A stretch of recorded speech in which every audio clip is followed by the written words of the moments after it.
We are here. I'm from the Sereno Cigar Studio in North Carolina. Aaron's in California, and we have Hector Alfonso, who's in Florida. So we kind of have a bunch of areas of the country here covered. What I want to do is we're going to get into our Debonaire Ideal segment, which is where we kind of just connect cigars with some everyday things. And I thought we would do baseball tonight since the three of us are baseball fans. I just want to kind of give us an update real quick for people. And I hope Hector sticks around for the show after this. Final score, Philadelphia Phillies 6, New York Mets 4. It doesn't matter because Hector's a Yankees fan, so it's not. No, Hector is a heck. Wait a minute, sir. The only thing worse than the New York Yankees is the Notre Dame Fighting Irish. There's nothing I hate more. I am a Florida fan. I'm a Hurricane fan, a Seminole fan, a Gator fan, and anybody who plays Notre Dame. And when it comes to baseball, I hate the Yankees. And not because they're good, because you give them credit that they've been great for years. They've had some of the greatest players of all time. But I just hate the fans. And being a Met fan, you hate it even more because we've had so few good years as a Met fan. But it's hate, it's hate. It's Yankees. Oh. All right. So anyway. So yeah, I think, and I'm a Phillies fan. Aaron, what's your team? Is it the Giants? As odd as it sounds, I do not have a favorite baseball team. I'm very into fantasy baseball, so I'm really following players and things like that. And Hector and I talked about this a couple of weeks ago. That fantasy baseball thing explains that the developing palate score sheet. Exactly. It's like sabermetrics of cigars. It is. It's the sabermetrics of cigars. Cigar ball. Kind of call it cigar ball. Is how. Yeah, you might as well call it cigar ball. There you go. Yeah, but I don't really have a favorite team, but I always root for the local team, so the A's and the Giants. I'm kind of representing the A's tonight, but finally got rid of the Raiders, so we'll be able to maybe get a nice stadium here in Oakland, kind of let the team represent itself. The Giants have a fantastic stadium, so got two good teams here. I'll just say I think the Mets, I love what Terry Collins has done with that team, Hector. Aaron, I don't know. I think the Giants, though, I don't know. Do you think it's the end of the run for them right now? I mean, they've had a long run. Do you think it's time for them to kind of start rebuilding a bit? See, I don't know. The thing is that they've always done it with, some pretty good pitching and then just kind of a bunch of, odds and ends on the hitting side. I mean, they got Posey, they got Pence, they got Belt, but it's just a bunch of supporting cast guys that kind of help out from there. So as long as the pitching can, keep the team stable, I think they probably got another year or so in them. The Mets just can't hit. I mean, Cespedes right now is hotter than a pistol, but he couldn't hit a cow in the ass. He couldn't hit a cow in the ass with a guitar towards the end of the year last year. He slumped. The pitching is strong. Harvey can stay healthy, and those two Nordic gods that they have pitching, I don't know where the hell they found Thor and his brother there. Those guys are fantastic. But I'm scared. I'm scared how Familia blew up a couple of years ago. Familia blew up pitching wise, and the bullpen's a little. I think the bullpen's a little shaky, but they don't scare you. They don't scare you. They've got a couple of young players, and Cespedes is a star. But David Wright's hurt. David Wright started the season on the disabled list. Every year for the last 6 or 7 years, on April 1st, whenever the baseball season starts, I'm like, well, I'm a Mets fan until David Wright gets hurt. So we'll see what happens. But I've been a Mets fan for a long time, and I've suffered with them for a long time, and it seems to be part of my DNA because I'm a Dolphin fan. Yeah, I think David Wright's pretty much done. I wouldn't count on him ever doing anything productive again. I think his back is too bad. I mean, they're keeping him around because he's kind of the face of the team, but I just don't think that his back will cooperate going forward. I think unfortunately you're right, and I was really disappointed they let the second baseman go. It was hard to see Daniel Murphy go. Yeah, he's a monster right now. Yeah, I just don't know if Washington will ever get it done. They just seem like one of those teams that are never going to get over the hump. They got the arms. I mean, they got the arms. Until Dusty ruins them. He always ruins arms. So. Yeah, well, he's no Tony La Russa. Okay? No. He's no Charlie Manuel either. Oh yeah. Hey. I miss Charlie. We need Yeah, Charlie back. I like the pitching coach for the Braves. He just sat there all. Leo Mazzoni. Leo Mazzoni just sat there and just rocked back and forth. He didn't have to do much with those guys. He had, Maddox and Glavine and Avery and all those guys. I mean, I mean, the only easier job than that was like weatherman in San Diego. But it's like, well, look, what are you doing today on Monday? Well, on Monday I'm handing the ball to Maddox, and on Tuesday I'm going to hand it to Smoltz, and on Wednesday I'm going to give it to Glavin. And let's see, what year is it? Avery gets it on the 4th day. Yeah. Oh, and then what was the name of that? Oh, they had a guy who used to throw meatballs and shit. He was their 4th starter. I think he was right before Avery. Charlie Leibrandt. Charlie Leibrandt's going to throw, Charlie Leibrandt's going to go 11-11 or 12-12, but he's going to throw 200 innings. So you don't burn out your bullpen, and then Avery will pitch, and then hey, look, it's Monday again, and Maddox has the pitch again, and I love Greg Maddox. Greg Maddox is my favorite modern day pitcher. Greg Maddox, the maestro. 92 pitches, 92 pitches, 2-hour game. He wasn't the big strikeout guy. No, he's a finesse guy, man. That's what was the amazing. Braves guys, they got those calls always on the outside. They stretch that strike zone as much as you get it. Consistency, just like tobacco. Consistency in your blend. If you consistently paint that corner, the blue is going to give it to you. Okay. I love Maddox, and he pulled a prank on, I think one of the Cubs. There's a thing on Chris YouTube. Bryant, where Chris Bryant's like, hey, I can throw batting practice. He's like, oh, this guy might hit me, and then Maddox throws a curve and leaves him crazy. You go, wait a minute, that guy through a curveball at me. Is this the baseball segment? Are we talking baseball now, or are we segueing into baseball? No, it's our Debonaire Ideal segment, and there's ties with baseball and cigars. I think you can't smoke at the park anymore. That's you can't smoke in the stands anymore. Look, I believe, and Eric is probably a better guest for baseball. And when you have him on, you got to rehash baseball, because he, one of the things that we do to break the monotony in the office, it's name the 73 Dodgers starting lineup. I mean, we're fans. I mean, we from our generation. We're 50 now, and I stopped. My kid is a huge fantasy baseball kid. But my son Hector's 30 years old, and he is a huge fantasy baseball nut. I mean, the sabermetrics and the this and the that, the fantasy leagues, and the what do you call the league where you keep a guy since he's a rookie? The dynasty league. He's a huge, but I can't keep up with the player movement anymore. I still do football because I'm good at it. Even though I haven't been good at it the last couple of years, I really shit the bed there. But he loves baseball. But there's such a romantic attachment to baseball, because I think.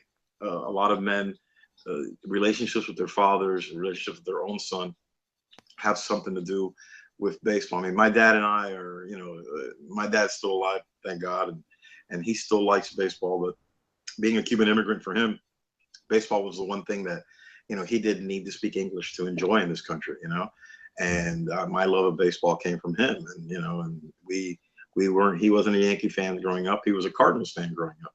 But we lived in New Jersey, and the Queens was closer, so we went to Mets games, and I remember my dad, taught me what he knew and what he thought was important in baseball, and I think I taught my son a little bit about baseball. But he's a modern kid. He's not a millennial. He's already 30, but he's not about teams anymore. And I don't think a lot of guys are about teams anymore. They're about players. They'll follow players who move around. I mean, don't get me wrong. I'm sure if you're a Red Sox fan after they won the World Series, because or Cubs fan.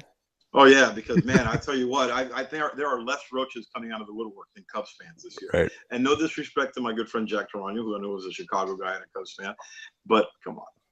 I mean, they were the dreadful Cubs for years and years and years and years, just like the miserable Mets. The Mets were bad for years and years and years and years. So it's nice that baseball has kind of seen a little renaissance again, and I think all these good young players in the league are helping out. But there's such romanticism to baseball, and I got to tell you, we have a team here, and we have the worst owner in baseball. He's the same guy who drove the Expos into the ground. We've had several bad owners here. Huizinga brought us the championship, which was great. And John Henry, who now, now he can spend money in Boston, right, where he couldn't spend it here. And then we have these two schmucks.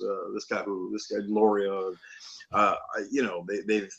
They got a stadium, and they have a ball player. They have a couple of good ball players, but we're never going to see those 2 years that we saw before when we won the World Series.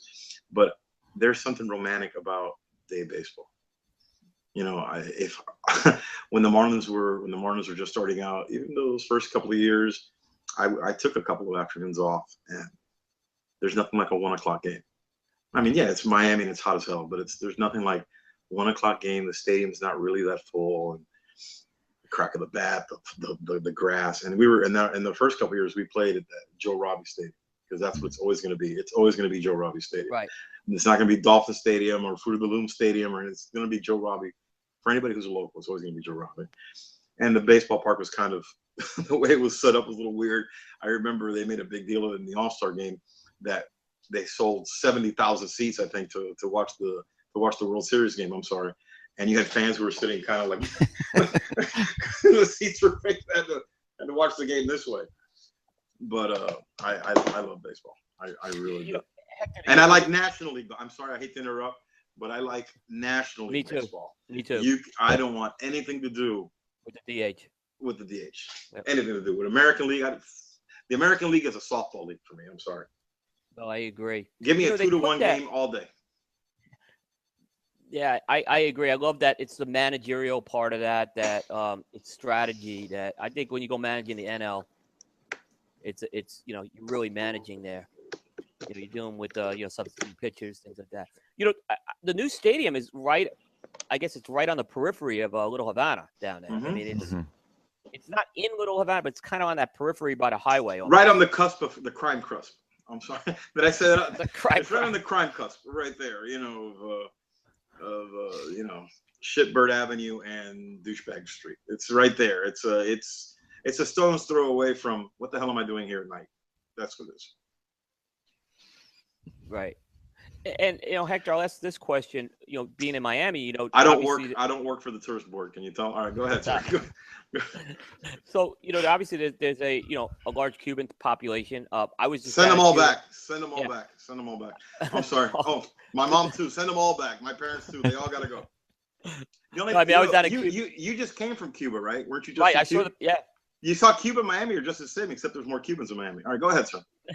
That's true. They're I mean, what I guess is surprising, or not surprising, is the Marlins. Have they struggled with attendance?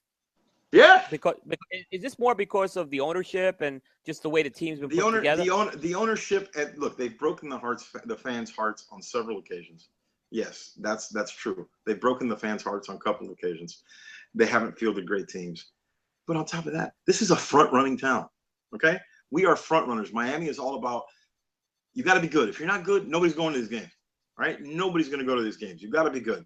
There were days that you could have shot a mortar into the Orange Bowl and not hit a single fan watching a Hurricane game because they weren't good until they became good. Then there were scalping tickets to go see the Miami Hurricanes. Miami is all about winning because you have to. If you don't have a winning team, you cannot compete with the nightlife, the restaurants, the beaches, the people watching, the sightseeing. There's a lot of shit to do here. All right, so. If you want to draw fans to the ballpark, okay, you can have Pitbull do a concert after the show, and you can give away all the T-shirts you want, and hot dog, and let the kids run the bases. But they want to win. People want to see the win. They want to see wins at the end of the game. And when you're rolling a guy out there, on his last legs, I mean, do you know who opened? You know who the pitcher was for opening day for the Marlins in their inaugural season? Charlie Huff, wasn't it? Charlie Huff, and he was 80 then. Wow. He was 80 years old then. Okay, Junior Felix. These guys, they had guys out there that they weren't even retreads. There was no treads left on those tires. Yeah. But go ahead. I was gonna say when you guys won it, it was Jack McKeon, right? Who won it? He was a cigar guy, and he was a cigar guy, big cigar guy. Skipper Jack won one, and then don't forget Leland won the other one. Yep. Big cigarette guy. Big cigarette guy. Jim Leland would be smoking up in the dugout. I remember with the Pirates. He was smoking in the breezeway in the dugout. He's got the yellow fingers because he's smoking Lucky Strikes with no filter. Guy's got that hacking cough. We had Fergozzi with the Phillies, who was a chain smoker as well. I loved him. Former Met. Jim Fergozzi. Oh, Jim Fergozzi. He doesn't get the credit what he did in '93 with that Phillies team. He does. Former Met. Not my favorite. Not my favorite Met. Not my favorite Met, but he was he was good for us with the Phillies. I mean, he got favorite Met will be Tom Seaver. And believe it or not, my dad and my uncles used to rag on him, but we were huge Rusty Staub fans. The Rusty, the Grand Orange. We liked Rusty Staub, man. Rusty Staub, and Rusty Staub. When I started watching baseball, he was already an old guy. He played for the Pilots, and he had played for the Expos, and then I think he finished his career. He went to the Mets and then finished his career with the Expos again, if I'm not mistaken. But it's funny how I can't remember what I had for lunch 2 days ago, but I remember. You do. Shortstops, I remember who played shortstop for the Mets here. I remember Wayne Garrett. Nobody knows who the hell Wayne Garrett is anymore. I remember Wayne Garrett. I was there as a kid when Bud Harrelson got his ass beat by Pete Rose. I was a little kid. I was 6 years old. Pete Rose slides into second. Bud Harrelson takes a fence, hits him in the head with his glove, and Pete Rose commences to whip his ass. It's like a base, those, you're like, hey, what's going on, Dad? No, they're whipping his ass. we love Pete Rose. My dad's favorite player, Pete Rose. We love Pete Rose. Eric sat next to Pete Rose on a plane. Tell me how jealous I am there. Yeah. I would have kept Pete Rose awake from Miami all the way to Vegas. I would have just talked baseball with him until he would have had the stewardess have me moved or something like that. Did Eric talk blackjack with him? I don't know, because you gotta tell. Eric's gotta tell. I don't want to tell. I don't do him any justice by telling his stories, but you got to hear the Pete Rose story. He's got he's got good Pete Rose stories. Eric, let me tell you something. That guy, the shit that happens to him, the things that he's seen. I mean, the stories that he told, and they're not made up, because all you got to do is sit around and you're like, this shit really happens to this guy. This stuff doesn't happen to anybody. So, I mean, when he tells you the Pete Rose story, the best part of the story is that he had Pete Rose's book in his hand when he was boarding the plane. And then he's like, he didn't have enough. He just put it back in the car because he couldn't carry all the shit he was carrying. And who does he sit next to on the plane? Pete Rose. It's crazy. Yeah. So kind of bringing this back to cigars and things. One of the things I think is great about cigars and baseball is that there's no time limit with baseball. Well, for right now, right? Well, yeah, but as it's been, it's been a no time limit game. It's one of the few games that that has that kind of a layout. So, and that goes along with cigars. Like when you want to sit down with a cigar, you don't want to be rushed. You want to be able to sit down and enjoy it. Right. And I think those two things go hand in hand, where you can kind of just sit back. The game could go. Who knows? The game can go 15 innings. It's all enjoyable. It's free baseball after the ninth, but just kind of tying that in with the cigar, just to be able to sit back and enjoy it and kind of just go with the flow and kind of take what the cigar gives you, take what the game gives you, and kind of go from there. Can you guys see me, or am I going? Your video went off. Yeah, well, we can hear you. We can hear you. All right. Yeah, right, I like. Well, go ahead. No, I like. In my cave, I have. I listen to a lot more to baseball games. Just to multitasking sometimes at night when I'm having a cigar. I got the Sirius XM. I just love hearing the local games, enjoying my cigar, and I'll flip through the Sirius XM online and just listen to the different games. That's just something I enjoy. With the hockey playoffs, a little less right now. Once the hockey playoffs are over, I'll probably be more into baseball. Yeah, and then there's some more some recent players that kind of tie in with cigars. So like you mentioned earlier, Hector Cespedes, he's a big cigar guy. And then he's got to play that role. He's a Cuba guy. He's got to, he's got to be the, he's got to do it. That's part of the game. Oh, I figured out why my camera's gone. I'm sorry. I tried to set it on low battery, and when you set it on low battery, it will not show the camera. So yes, Cespedes is a cigar guy. I didn't know that. Yep, and Alexei Ramirez, he's not playing this year. I think he's pretty much done now. But he was playing last year with the Padres. But big White Sox guy. But he's also Cuban, big cigar guy. Picture him, smoking in the dugout before the games and stuff like that. So, those are two guys I kind of tie in with cigars.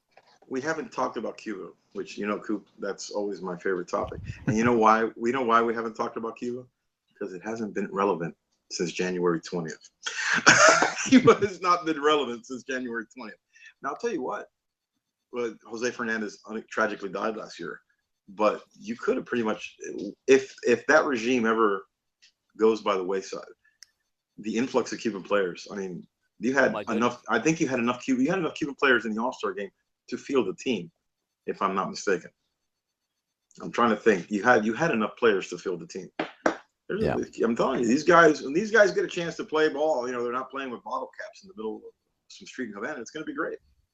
They did tell me in Havana they can get the Marlin game sometimes at night. Why would they want to? I mean, I think that's worse than getting Radio Marti. Well, I think it's better than. Oh, geez. That was pretty good.